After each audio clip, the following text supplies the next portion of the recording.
Saya ditangkap oleh tentara. Dan dimanapun saya ada perlindungan khusus yang saya tidak bayangkan.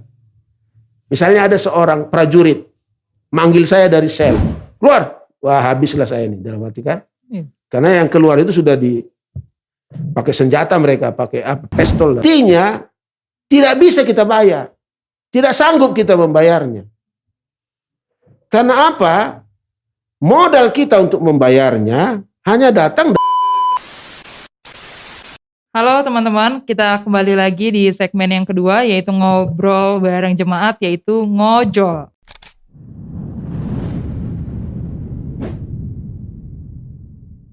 Nah, di segmen yang kali ini seperti biasa, Bapak narasumber yang kali ini adalah Opung Eporus kita akan menjawab pertanyaan dari teman-teman yang sudah kami tampung di minggu sebelumnya. Nah, kita langsung ke pertanyaan yang pertama dari netizen Instagram @giska_cynthia_sthg, si Tohang mungkin Bung. Apa kesulitan atau tantangan yang Amang alami selama menjadi pelayan Tuhan? Selamat. Ya, terima kasih. Ini pertanyaannya menyeluruh ya. Selama menjadi pelayan Tuhan, apa yang saya hadapi sebagai tantangan dan kesulitan ya. Nah, secara spontan untuk bisa menjawab pertanyaan ini, mungkin saya beritahu dulu pengalaman pelayanan saya, supaya kita lihat nanti di bagian mana yang paling sulit, tetapi nanti juga tentu secara menyeluruh. Nah, begitu. Nah, kalau sebagai pelayan yang sudah ditahbis, itu dimulai tahun 1993. Kalau pelayan sebelum ditahbis sudah dimulai tahun 1990 sebagai calon pendeta. Tapi sebelum saya menjadi calon pendeta, saya juga kan mahasiswa selama 6 tahun. Itu belum disebutlah pelayan atau pelayanan. Masih persiapan. Tapi sebelum saya menjadi pelayan mahasiswa, saya juga aktif di dalam kumpulan remaja dan pemuda. Jadi itulah, dan waktu sekolah minggu saya rajin sekolah minggu. Nah, karena waktu sekolah minggu enak, kita dapat uang jajan dari bapak kan. Nah, bisa beli gambar untuk bermain sama kawan-kawan. Nah, kita mulai hitung mulai 1990 lah, 90 setelah saya kembali dari pulang belajar dari Inggris ya, Cambridge dan London. Nah, 90. Setelah itu terjadilah krisis HKBP mulai tahun 92 sampai 98. Nah, saya bertugas mulai 92 itu di kantor pusat. Ya, sebagai staf atau wakil kepala biro okumene. Nah, itu saya calon pendeta. Dan setelah itu saya bertugas pada masa krisis di Jakarta sebagai kepala biro okumene, tapi juga staf khusus Eporus, tapi juga pemimpin kantor di pengasingan. Waktu itu karena krisis kami pro A, bukan pro B gitu ya. Nah, setelah itu saya studi tahun 1996 ke Singapura dan ke Inggris untuk S3. Nah, setelah itu saya pulang dan tugas di kantor pusat selama 1 tahun penuh, tahun 2000, untuk mengembalikan hubungan HKBP yang sehat dengan mitra-mitra okumene kita di luar negeri, karena pada masa krisis hubungan kita dengan okumene rusak. Karena mereka tidak mau berhubungan dengan gereja yang sedang berkonflik. Nah, setelah itu saya bertugas di Filipina, mengajar di satu universitas di sana sebagai tenaga selatan-selatan Indonesia Filipina. Nah, setelah itu saya tugas di Jerman selama 1 tahun, memimpin satu departemen di Asia, tapi sebagai pemimpin 2 dia waktunya, tidak 1. Nah, setelah itu saya tugas di benua Asia sebagai koordinator Badan Misi di Asia, berkantor di Medan selama 5 tahun. Dan setelah itu tahun 2008 saya ke Jerman untuk bertugas di sana memimpin satu departemen yang baru dibentuk, yaitu Departemen Pelatihan dan Pemberdayaan selama 5 tahun. Dan saya pulang tahun 2013 menjadi dosen di Sekolah Tinggi Teologi HKBP sampai saya dipilih menjadi Eporus 2020 sampai sekarang. Dan itulah riwayat pelayanan saya mulai 93. Ada beberapa tantangan yang sangat sulit yang saya hadapi di bagian-bagian itu. Tapi yang pertama yang sangat sulit saya hadapi adalah pada tahun 1992 akhir dan menjelang awal 1993. Waktu itu saya bertugas di sini sebagai wakil kepala biro Okomene. Waktu itu terjadi krisis HKBP, di mana seorang pelayan harus memilih mengikuti Eporus yang waktu itu masih aktif sebagai Eporus atau berseberangan dengan dia, yaitu dengan yang berseberangan dengan dia. Atau yang ketiga, cuti saja untuk menghindar dari konflik ini. Kan bisa saya cuti dulu. Iya, Bang. Ya kembali untuk kerja di sana, suatu saat kembali lagi. Di situ paling sulit pilihan. Karena semua pihak A atau B itu kawan saya. Ya Eporus Nababan itu Eporus saya waktu itu. Sekretaris Jenderal Simorangkir itu Sekretaris Jenderal saya. Mereka berdua berseberangan. Tapi kami berhadapan dengan pemerintah yang mau campur tangan. Nah saya itu waktu itu menimbang-nimbang. Pilih pro A atau pilih pro B. Atau mundur. Cuti. Iya. Nah, masing-masing punya resiko. Nah waktu itu saya berdoa di kantor saya 2 jam. Berdoa meminta tolong kepada Tuhan supaya dia menopang saya. Tapi jawabnya dia tidak A atau B. Dia bilang apapun yang kau pilih saya akan bersamamu.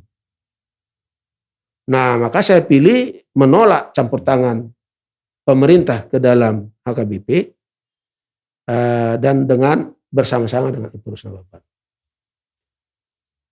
Pilihan itu sangat berisiko waktu itu. Apa yang terjadi? Tidak lama, beberapa hari setelah pilihan saya itu, saya ke Medan untuk mendampingi Eporus Nababan.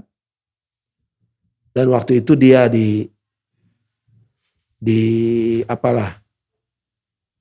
diusahakan supaya dia tidak berhasil hadir di sidang pengadilan. Nah waktu itu saya ditangkap oleh tentara dan dimasukkan pertama-tama di tahanan Poltabes Medan dan setelah itu dimasukkan ke dalam tahanan militer di Jalan Gaperta Ujung selama 8 hari, di mana kami sangat menderita lah dianiaya. Nah itu sangat sulit saya mengambil, tapi setelah saya putuskan dia bersama saya. Di tahanan pun saya ada perlindungan khusus yang saya tidak bayangkan. Misalnya ada seorang prajurit manggil saya dari sel. Robinson putar-putar katanya kan. Nah, keluar. Wah habislah saya ini dalam arti kan. Karena yang keluar itu sudah pakai senjata mereka, pakai pistol dan apa kan. Wah habislah saya ini. Pokoknya saya ditarik keluar ke samping sel itu. Nah, tentara yang menarik saya itu di luar, saya udah begini kan. Iya. Dia bilang, saya namanya ini, dia orang Jawa. Iya, Bang.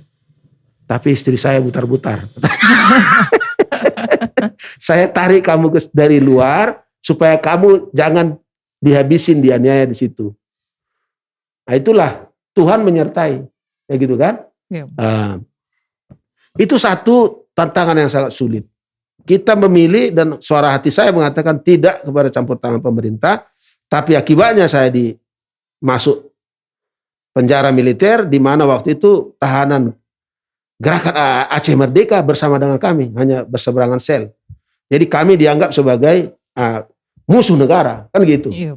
Itulah beratnya satu. Yang pertama.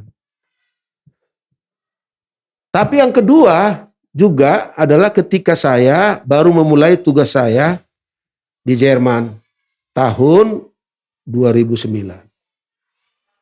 Tugas saya memaksa saya untuk pergi ke negara-negara yang saya sebut tadi. Termasuk Kongo. Termasuk Rwanda, tempat genosida. Ya. Kongo yang masih terus berperang. Saya harus ke sana, ke pedalamannya. Karena naik capung 3 jam, 6 jam baru sampai gitu ya. Itu sebelumnya saya bayangkan. Berat. Waktu itu datanglah ke Jerman, Eporus Hutauruk.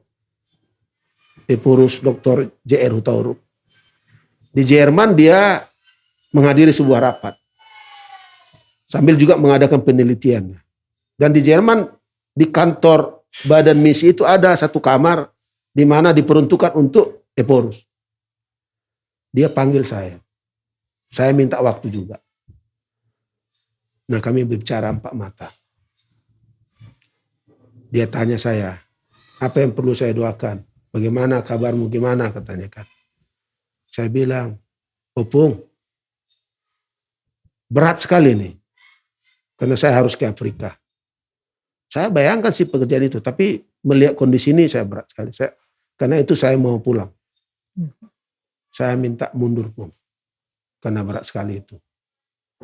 Karena kalau kita ke Afrika 2 minggu, 3 minggu gitu ya. Jadi tahu nggak apa yang Eporus bilang sama saya? Dokter butar-butar. Coba ingat sejarah KBP, katanya. Ya.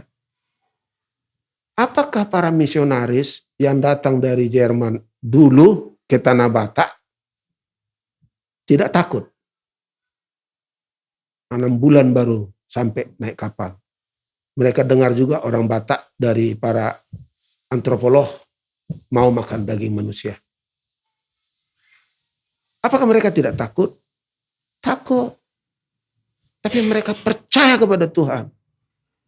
Dan kau lihat kan hasilnya? Dia bilang begitu sama saya. Saya nangis. Berarti dia bilang pergilah. Ya saya pergi.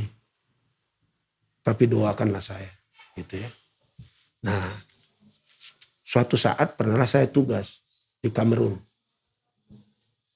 Selama 2 minggu saya ke pedalaman. Ada pertemuan rapat.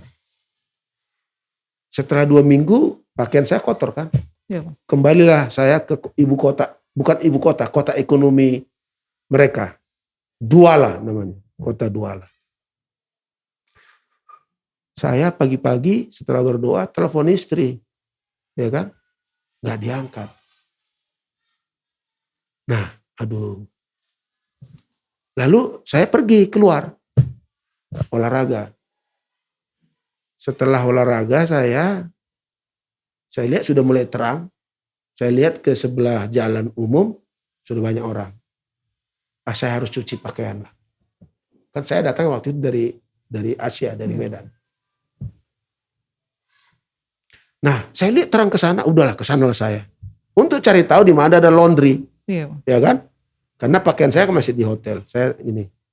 Waktu saya datang ke sana, saya lihat ada 3 orang. Orang Kamerun kan besar-besar. Iya. Wah, saya pikir saya mau disalam. Ya kan? Saya kasih tangan, rupanya dirampok saya. Aduh. Di luar dugaan ya, Bu. Dirampok saya, diambil apa saya ya? Waktu itu handphone saya diambil. Karena handphone saya bawa. Robeklah celana saya. Waktu itu saya survival kan. Ya. Saya ingat HP saya diambil, gimana saya hidup di negeri orang kan gitu. Ya. Saya kejar nih. Saya kan pelari, suka lari. Ya. Jarak kami segini lah. Lalu mereka sampai kepada sebuah tembok di mana ada lubang. Mereka masuk. 3 orang ini loh, masuk. Saya pun masuk. Mereka lari terus lompat lagi tembok lain. Tapi terus saya jatuh. Kena batu ya. Iya. berdarah-darah lah saya. Nggak mungkin lagi saya kejar, mereka udah nyebrang. Keluarlah saya. Saya tanya, di mana di sini ada polisi? Siapa polisi? Ada yang ngaku polisi. Tunjukkan dulu kartu bahwa kau polisi, kan gitu. Tunjukkan. Oh, bisa bantu saya nangkap orang itu? Bisa, katanya kan. Dibawa ke tempat peristiwa. Ditangkapnya lagi beberapa orang, kan gitu. Nah, singkat cerita, rupanya dia polisi gadungan. Aduh. Seperti di film-film ya, Bu. Persis sekali. Panjanglah ceritanya. Gadungan dia. Akhirnya dia ketangkap juga karena saya adukan ke Kapoldanya orang itu ya. Ketangkap juga. Waktu saya pulang lewat Jerman. Sekretaris di kantor saya bilang, Herr butar-butar, Herr artinya Tuan ya, Herr butar-butar. Sudah telepon istri? Belum. Wah ini, telepon. Kan dia ibu-ibu. Sadar ya, istri harus tahu kemana. Saya telepon lah Inang. Oh Rasenang. Diam dia. Oh Rasenang, diam dia. Kan? Marah dia. Kau udah sekian lama gak telepon. Udah gini saya. Iya, udah siap kau marah, saya bilang gitu. Terus saya bilang lah, molo di Botoho, kalau engkau tahu apa yang terjadi, mendengar suaraku sekarang, kau puji Tuhan. Apa yang terjadi? Saya dirampok, saya bilang gitu. Jadi anak saya si Martin yang paling besar waktu itu di Medan kan masih balita ya. Bilang, jadi katanya kan, ya aku kejar lah. Lalu, gitu loh tuh anak-anak kan. Iya, Bang. Jadi saya bilang nanti saya bawa celana saya sudah berdarah-darah. Saya tidak cuci. Kita puji Tuhan Bapak selamat. Kan gitu kan. Iya. Nah itu juga apa? Janji Tuhan. Sulit tugas itu. Tapi dia temani saya. Gitu. Itu yang kedua. Di tempat ini lagi yang banyak. Yang ketiga lah ya. Ini terkait generasi muda bagus juga untuk ketahui. Saya kan studi S3 di Singapura. Untuk meneliti sebuah hal yang sudah banyak dipelajari oleh para ahli. Dan karena itu untuk ngambil doktor harus ada teori kita yang baru. Di situ memang saya sih sudah studi S2 di Inggris, sudah gampang menulis bahasa Inggris ya. Tapi bukan itu, apa yang saya tulis kan gitu. Saya mau menyerah. Semester pertama akhir, saya mau menyerah. Semester kedua akhir, saya mau menyerah. Udah lama pulanglah kita, sulit sekali nih saya bilang. Karena harus ada, ya kan, pendapat saya sendiri. Teori baru. Kuliah pendapat yang lain sudah benar. Harus ada dokter, harus ada pendapat baru kan gitu. Iya. Nyerahlah, saya bilang gitu. Lalu Inang bilang, apa menyerah? Janganlah. Kalau kau pulang kan, kita saupung malu.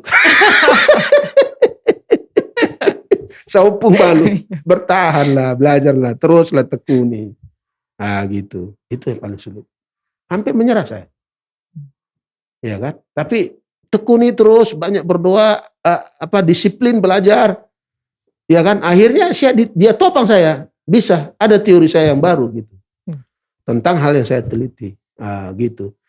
Itu penting sekali.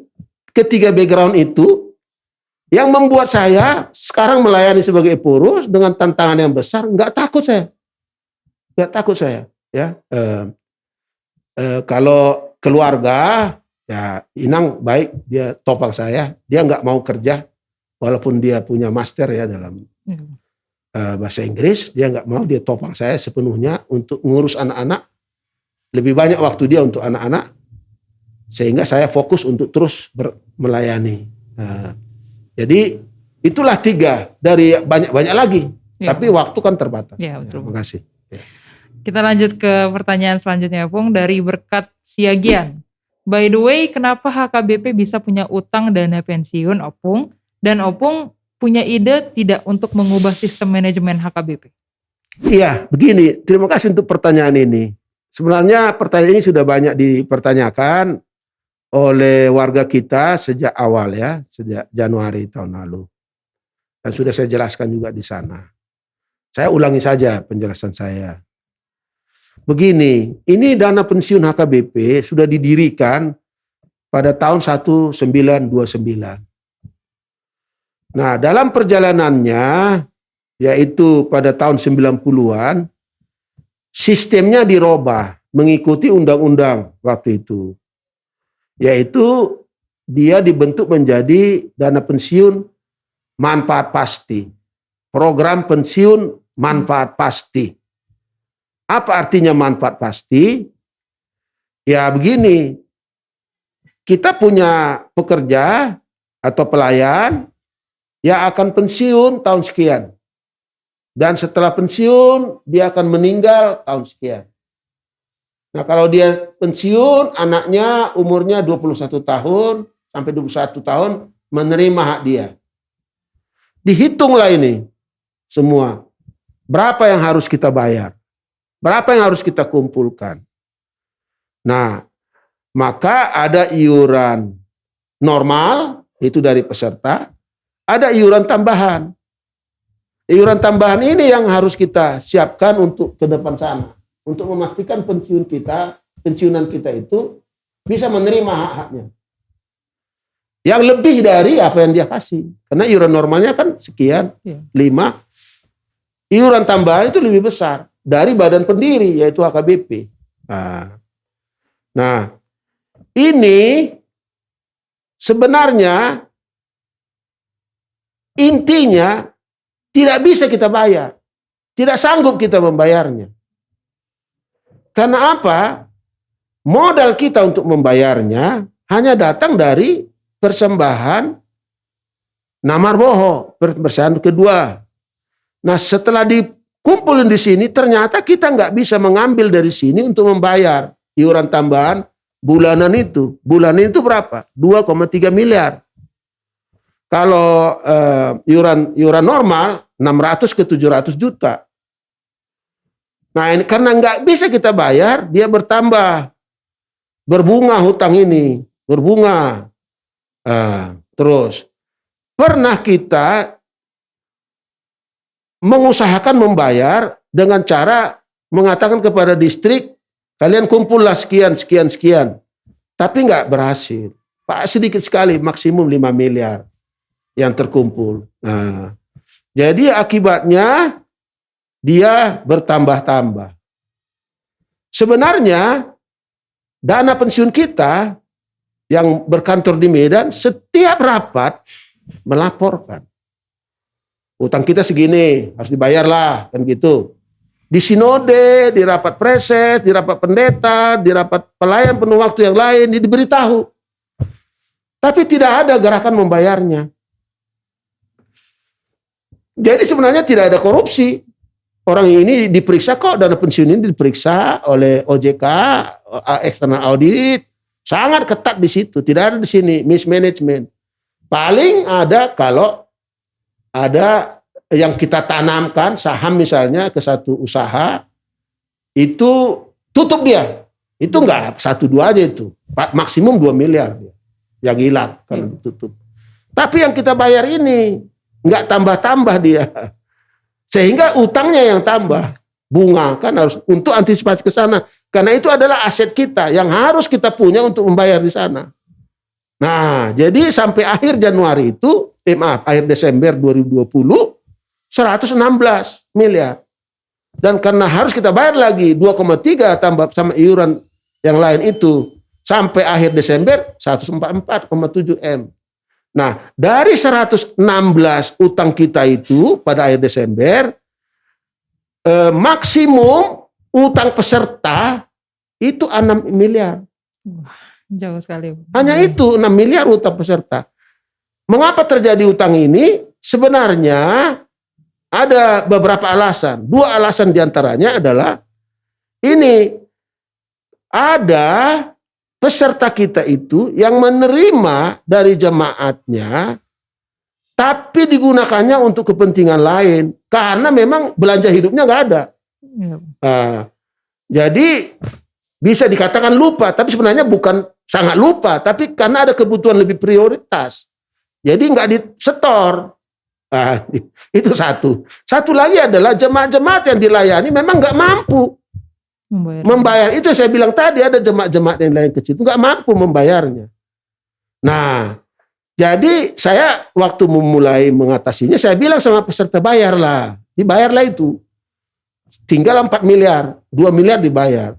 Tapi total yang lain itu bukan mereka. Badan pendiri ini yang mau menjamin jauh ke depan itu.